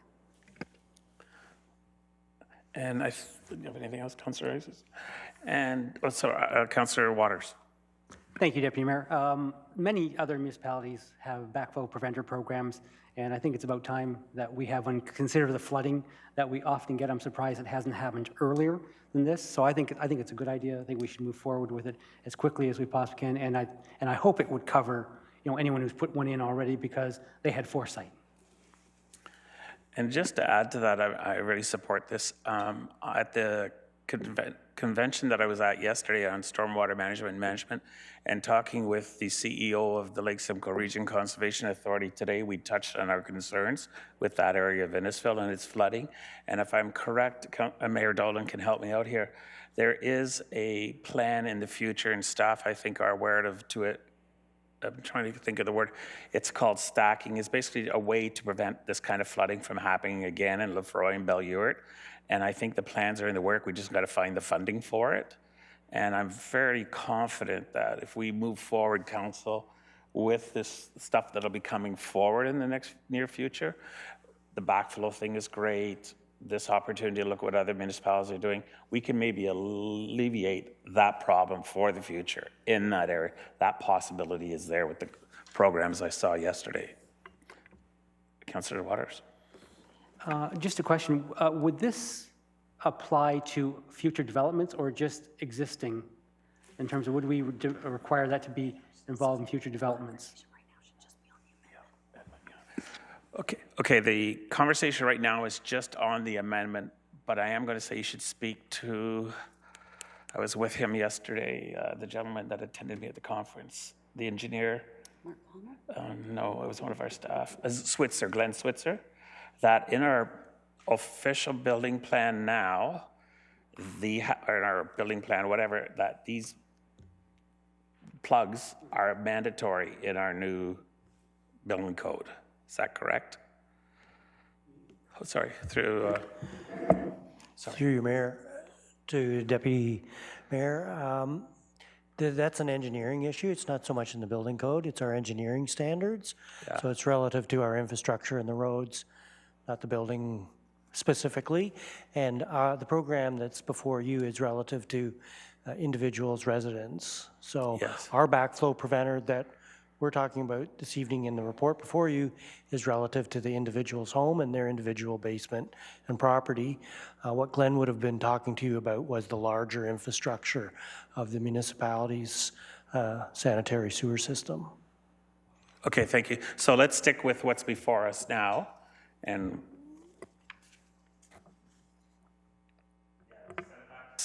send it back to staff. Have them come forward and look what other municipalities are doing. So do you want to take a vote on this, what's before us now? All in favor, call a vote. All in favor? The amended. Amended. Passed. I'm learning as I go. Okay. So have you read the amendment before you, Council? I think we all read that.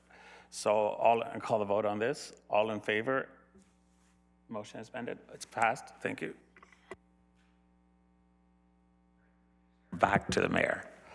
Thank you very much, Deputy Mayor. The next item is item C4, and that was pulled by Councillor Arsadi. Thank you very much. This item, I have an amendment to the recommendation, and my seconder is Councillor Rob Nickel. And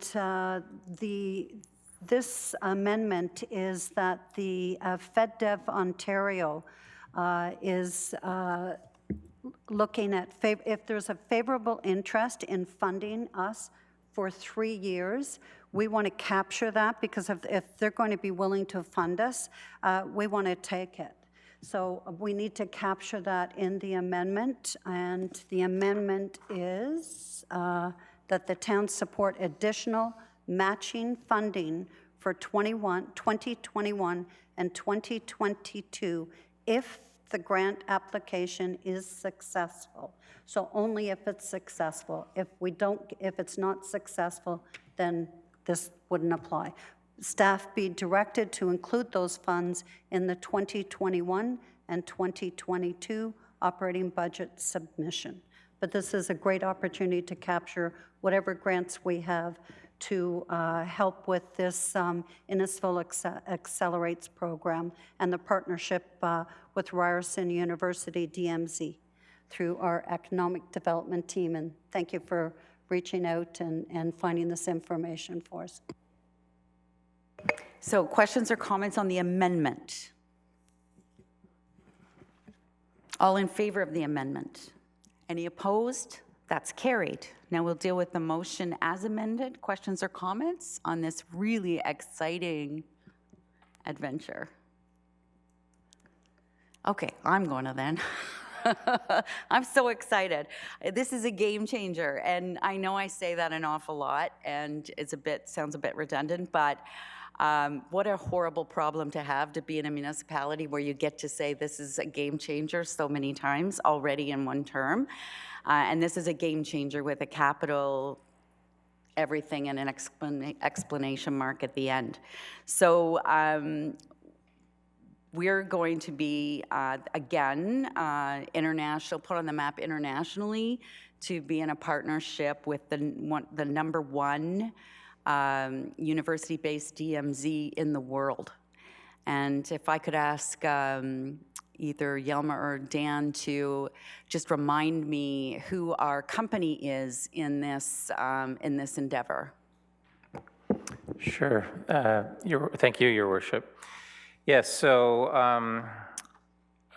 Ryerson DMZ has presence in Toronto and partnerships based in New York City, Jordan, Mumbai, Oman, and now it looks like Innisfil. So that's the company we're keeping. That's wonderful. And I want to thank Yelmer. I know his heart and the passion has been in this and the work that he's put into this accelerator program. This is really going to make a difference. It's if you look in the report with the job numbers and the amount of investment that it's drawn into these accelerator programs, it's really quite it is going to be a game changer. And the last thing I want to say is that although we haven't got approval from FedDev, I know that they're very interested because over the years it's been my experience that if you put in an application for funding and there's crickets, chances are you're not successful. But in this case, there's been lots of back and forth with FedDev, so we're really feeling optimistic that we will get the funding for this project. Councillor Waters. Just a question to staff, or in particular Mr. Taylor. Is there any opportunity in this process that if it is hugely successful, which I think it will be, to grow it over the years that we're looking at? So, because I know we're looking at the real estate on Yonge Street, but I've noticed in the past little while that there's actually more commercial properties available, especially along Innisfil Beach Road, that could probably accommodate an expansion if that was possible. Yep, so it is early days. We're literally just sort of in the pre-launch stage right now. Internally in our office, we have been talking about, I call it capacity growth, same idea, like what do we do to move beyond these borders? And we're exploring all sorts of different options, obviously space being one, but innovative ways to fund, innovative ways to partner, bring sponsorship on, grow, et cetera. So we're hopeful that we do max out and have another great problem to solve, which is how do we keep the growth happening and not let some limitations keep us from expanding. So absolutely. Thank you. Any other questions or comments? All in favor of the recommendation as amended? That's carried unanimously, so thank you, and keep going and knock this one out of the park too. Next is the emergency repair for the Stroud Community Center roof, and that was pulled by Councillor Ices. Thank you, Worship. Councillor Rosati is seconding me pulling the motion. It was more just some questions about it and some comments, I guess.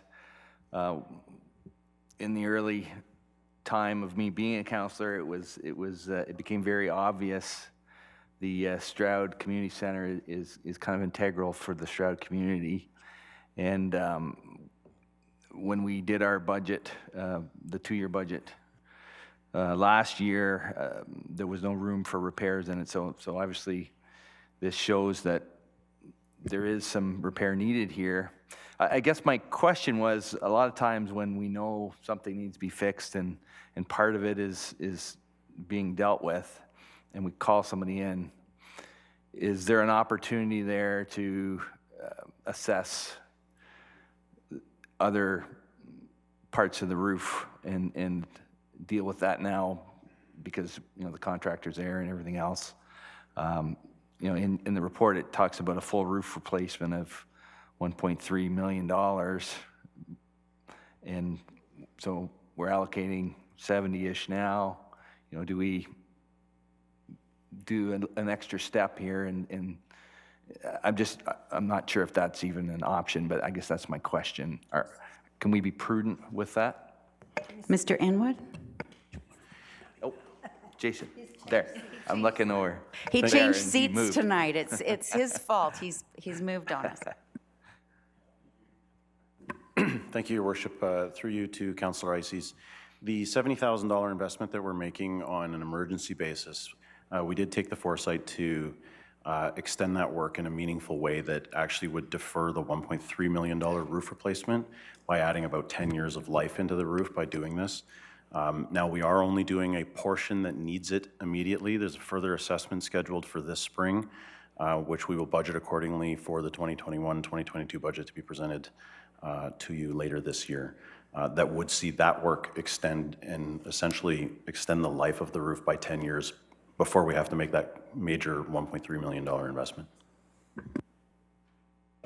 Any other questions? Just thank you. I was hoping you'd say something like that. He aims to please. Okay, next was item G1, and I just wanted to bring this to everyone's attention. It's a lovely letter, and I need a mover and a seconder to receive it. So Deputy Mayor Davidson, and I just got to take a moment to read it because, we get a lot of complaint letters. We don't get many of these, and we have to relish in them when we do get them. This letter is to recognize the efforts and the character of your frontline people. During the evening of December the 12th at 10 p.m., we had the misfortune of having to call 911 due to a rather serious respiratory problem. It seemed like in no time at all, a unit pulled up. 3 young men came in and took command of the situation. Due to their combined efforts and talents is the reason I am still here and able to correspond with you now.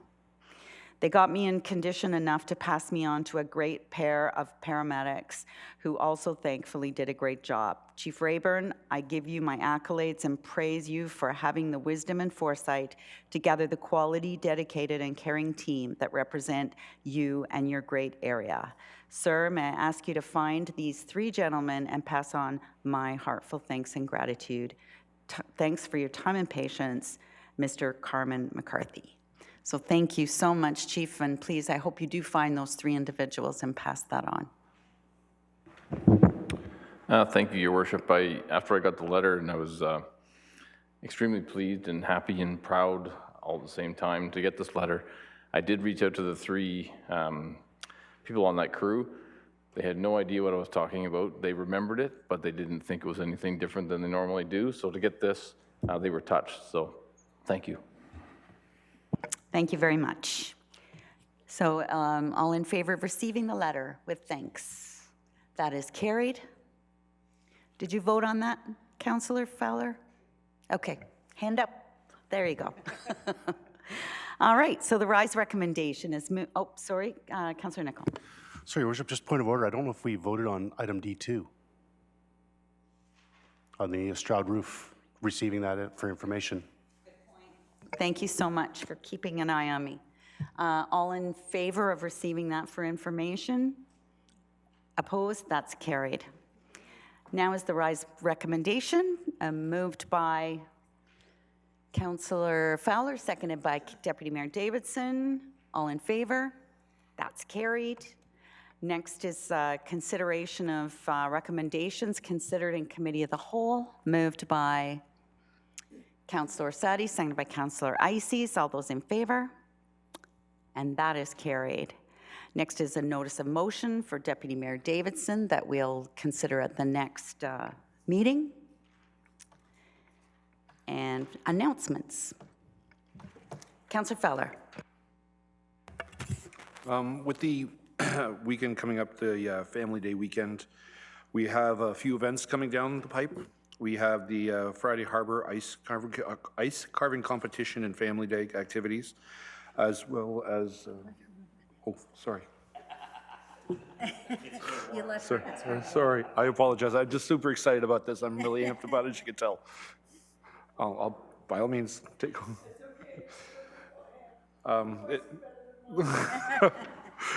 it's been going, like the Friday Harbor, they've got a whole event planned for 3 days filled with all sorts of amazing things for the children to do as well as the adults, big kids and small, so to speak.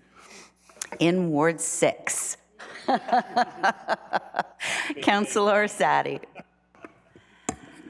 Thank you. Well, I'll just want to remind everybody that you can have a blind date here in Innisfil at any of the Innisfil libraries. They have a great selection of covered secret blind dates with a book, and you just select your genre, whether it's for children, whether it's for adults or teens. You pick the book, you take it home, you unwrap it, and you discover whether was that a good first date or is that one that you wouldn't return, you wouldn't have again. And you give a comment card back to the libraries, and that's available in all the libraries in Stroud, Cookstown, and Lakeshore. I'm not sure if it's available in Churchill, but to just check on that. And then also, the mayor and I had a great opportunity to attend one of the residents in my ward, Ken, who lives on Ashwood, and has built a great big snow sculpture, 14 feet high, with Olaf from Frozen. He even has the background music playing. And just as a challenge to all the men out there, he built a, I believe it's 12-foot teddy bear with a big heart as a Valentine gift to his wife in snow. And so we had the opportunity to visit him and thank him. The mayor gave him, recognized him for his Snow Angel award. And he was able to help operations by scooping up snow from the park side and look after that. Encourage residents to drop by, but please be respectful. Thank you very much. And have a great Valentine's. Thank you, Councillor. Councillor Ices, do you have anything? No? Deputy Mayor Davidson. Just, I would like to thank the Innisfil Rescue Fire Department. We had our grand opening for the Big Bay Point Fire Hall, and I know that Mayor DOLLIN has known very well that this has been very close to my heart for 25 years. When I first opened my business on Big Bay Point, my very first New Year's was a fire, and 3 children lost their lives that night. 3 children in one family. That was my welcome to Big Bay Point. Later on, we had another very bad tragic accident where I actually witnessed a lady running up the street on fire, and I still see her to this day. So we used to hold street dances, we used to do everything to get attention for a fire hall to be done on Big Bay Point. When I was liaisoning with Friday Harbor for 4 years, this was a strong focus that I kept going with Friday Harbor. And I know there were a lot of discussions between Friday Harbor and the town, and there were decisions that actually made me come back to council and run, and lucky enough I was elected. So having this come to the community is more than blown away. I think, Mayor Dolan, you said that normally when we have a fire hall opening, we get 20 or 30 people, and on Saturday we were in the hundreds. So I think the community was really appreciative of everything that was there on behalf of all the work of the town, for Geranium and the community. I'm glad to see it finally there. And it's not sinking into the ground is rising up to the building. Thank you. Councillor Payne. Thank you, Worship. In January, I attended the 2020 Roma Conference in Toronto. I found it a great conference this year, very informative sessions and workshops, and interacting with other municipal councillors. It was a fabulous, so thank you for allowing me to do that. I attended the welcoming of special guests from Africa last month with all of council. That was a great experience as well, and it was nice chatting with them and finding out different things that they do as compared to what we do. It was good. Thank you for that. Also attended the fire hall. You did a great job on that. It was awesome, and you had a great turnout.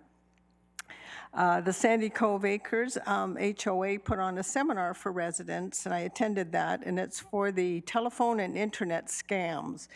And that was a packed hall. There were so many seniors that went to that, and they were so thankful that they got that information, because there's so many scams going on, and it is kind of scary. I'd like to thank the staff, town staff, for going to Sandy Cove Acres and making it convenient for the residents to pick up their park pass, because sometimes it's difficult for them to get out and get them. So I really appreciate you guys doing what you did for the residents. And a reminder about the ice carving contest at Friday Harbor.